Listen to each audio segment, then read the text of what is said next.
Yasin, terus Al-Waqi'ah, terus Kahfi, betul, Tabarok.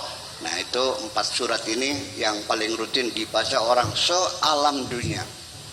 Sampai saya selama di Irak, selama di Syria, selama di Libya, selama di Tunisia, ya itu memang tradisi semacam itu hampir menyeluruh. Dibaca surat itu. Nah, pertama kali saya ingin menyampaikan cerita yang unik, yang sampai sekarang mungkin orang sering baca, ya maknanya paham, tapi kemana isyarat itu larinya mungkin masih belum jelas. Ingin saya ngaji malam ini.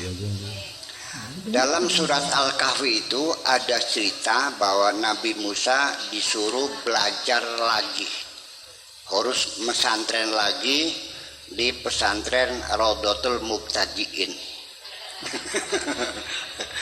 Iya, di situ berguru karena gara-gara beliau agak sombong, merasa dirinya yang paling pintar.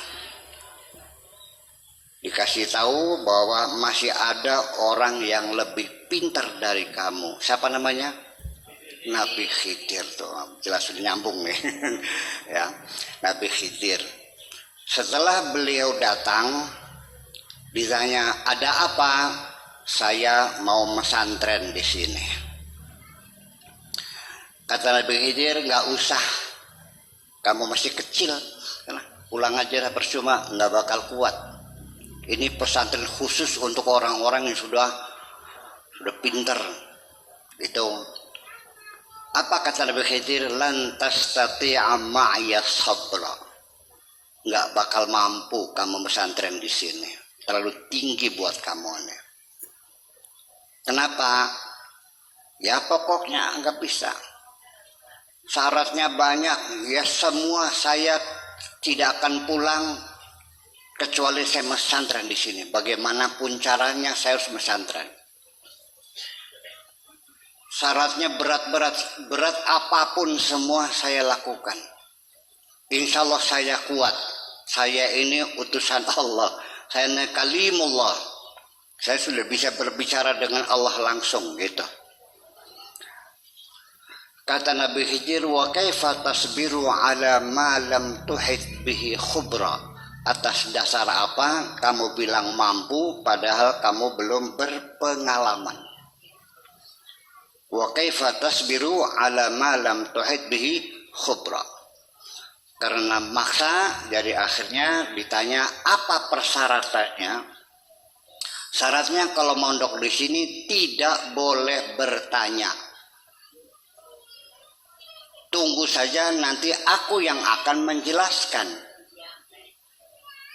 La tas'alni hatta uhditsa laka khubra. Nanti aku ceritakan, tapi sementara belajar kamu tidak boleh bertanya. Kata Nabi Musa, "Kun mah syaratnya gampang pisan kun mah. Kecil iwil-iwil itu mah namanya." Pikir Nabi Musa bahwa diam itu kan tidak bicara. Gampang mana ngomong sama diam? Diam dikiranya. Pikiran Musa diam itu lebih mudah, kan diam kan tidak bicara. Betul nggak?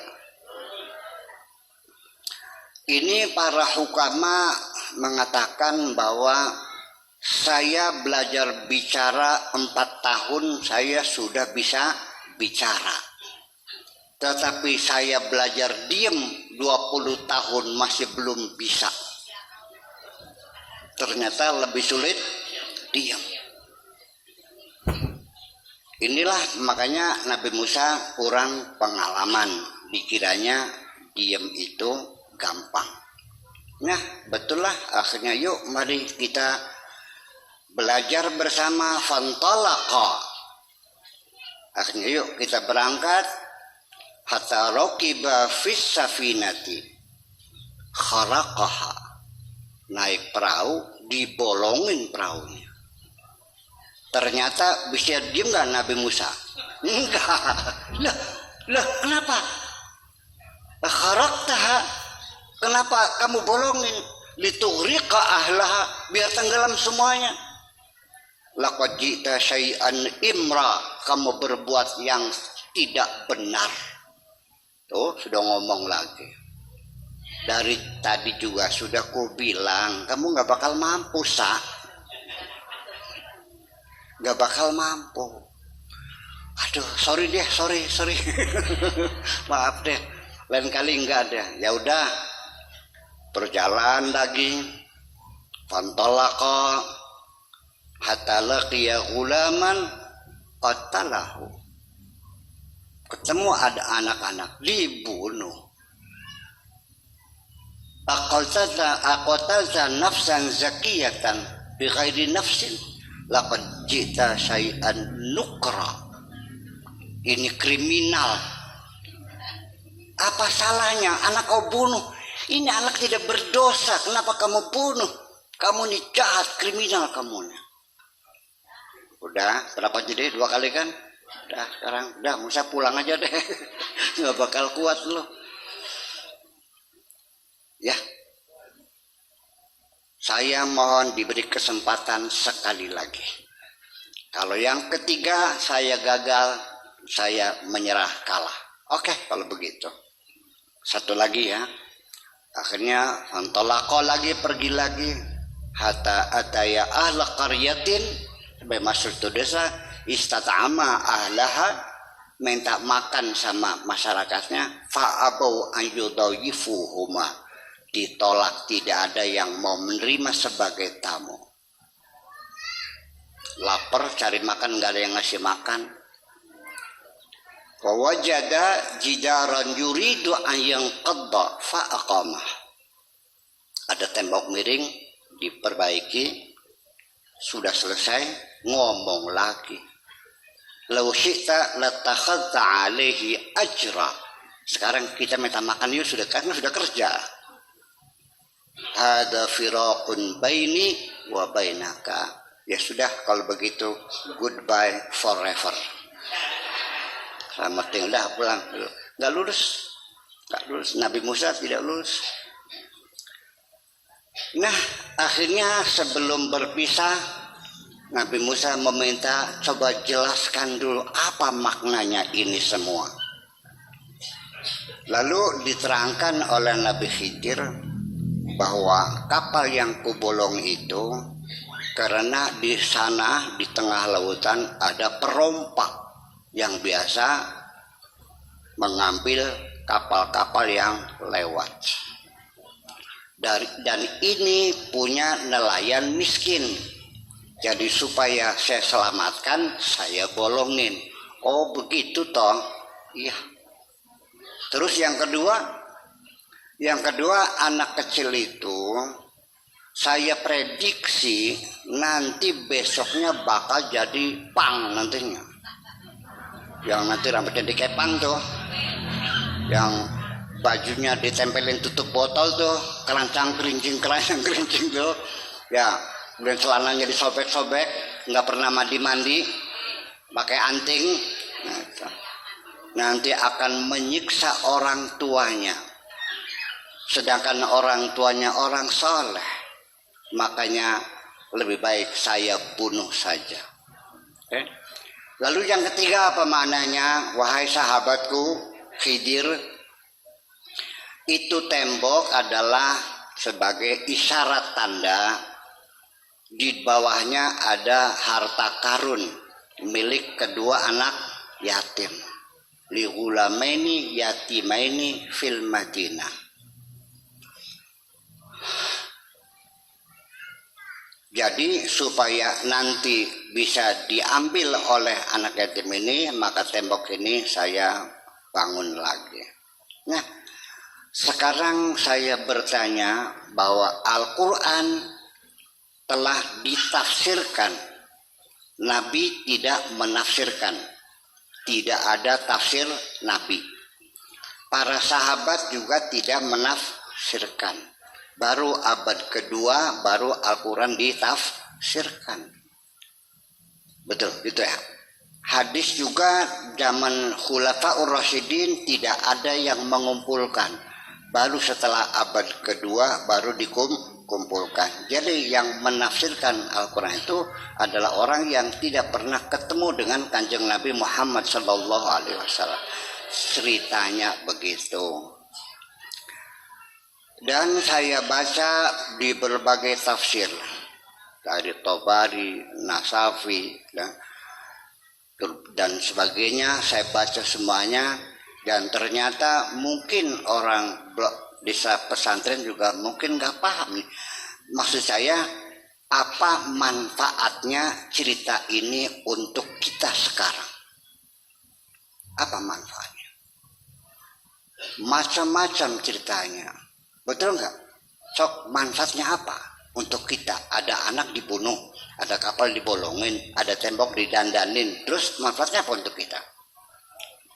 Kemana arah tujuan isyarat-isyarat Al-Quran ini? Paling-paling yang bercerita itu adalah bahwa Nabi Khidir ilmunya ilmu hakikat. Nabi Musa ilmunya namanya ilmu syariat, begitu kan? Iya. Ya terus kemana? Apa yang manfaat untuk kita? Apa yang perlu kita teladani? Apakah kita harus membunuh orang? Ya hanya diduga nantinya bakal menjadi jahat, kita bunuh. Yuk sekarang kita bertanya kepada profesor-profesor ahli hukum di dunia. Mungkinkah kita menghukum seseorang yang sifatnya baru dugaan? Mungkin enggak? Hanya diperkirakan nantinya bakal jadi pencuri, sekarang dipotong tangannya dulu. Karena ini bakal membunuh orang banyak, dibunuh aja sekarang. Tidak ada aturan hukum bahwa prediksi bisa menjadi alasan orang dihukum. Seseorang baru ditetapkan sebagai tersangka, itu pertama diduga dulu. Betul nggak? Baru tersangka. Setelah terduga terus tertuduh, terus tersangka. Itu pun harus ada 2 alat bukti yang pasti. Betul nggak? Dan keyakinan hakim baru diputuskan. Nah, saya ingin menjelaskan ayat ini penting bahwa itu maksudnya, kita mulai dari yang terakhir dulu, bahwa tembok miring mau rubuh itu didandani, artinya bahwa ini pesan dari Allah untuk seluruh umat manusia bahwa aset-aset negara yang menjadi tulang punggung ekonomi, kekayaan bangsa itu harus dilindungi, harus dipelihara, harus memikirkan anak cucu. Betul nggak? Jangan sampai harta itu menjadi hilang, jangan dihabiskan. Sekarang Ibu Tuti marah-marah karena banyak pencuri ikan dari luar, betul? Dan kapalnya dibom langsung oleh Ibu Tuti. Hebat nggak? Pukat harimau yang merusak terumbu karang sehingga nanti anak cucu kita dari mana makan ikannya? Dibom lagi, betul? Ini perusakan alam, tidak dilestarikan. Ini pelajaran penting Nabi Khidir itu seperti itu.